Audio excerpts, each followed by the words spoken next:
Mwen bien ak patem men mwen dan mouti sel. Nou te ganti ansam konya, kade ki jan mwen pral kaze yon bel amite.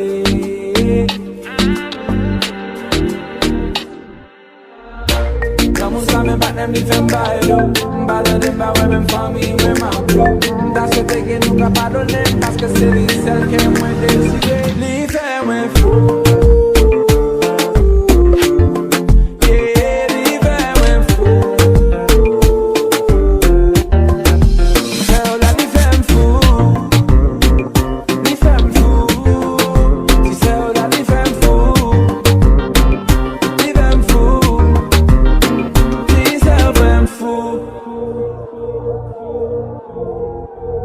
Li fè mwen fou.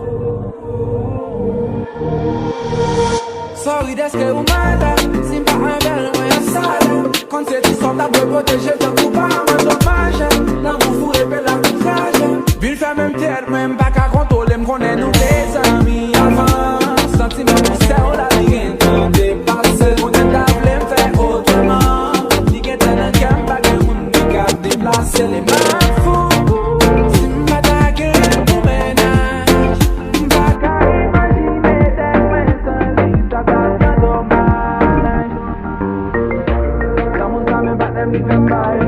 Mbala dem ba we men fami we man bro. Mda se teke nou ka padonen, paske se li sel ke mwen deside. Li fè mwen fou.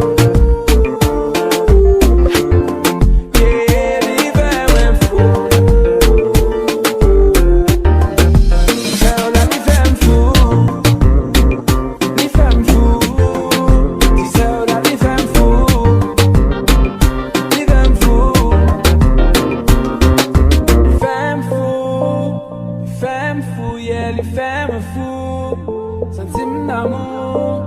Li van li mwe pou mwen tan genou. Li fè mwen fou, li fè mwen fou, yeah, li fè mwen fou. Sentim d'amou. Li van li mwe pou mwen tan genou. L'amou sa men patnem li fè mbaydo. Mbada dem ba we men fami we man blo. Mda souete gen nou ka padonen, paske se li sel ke mwen deside.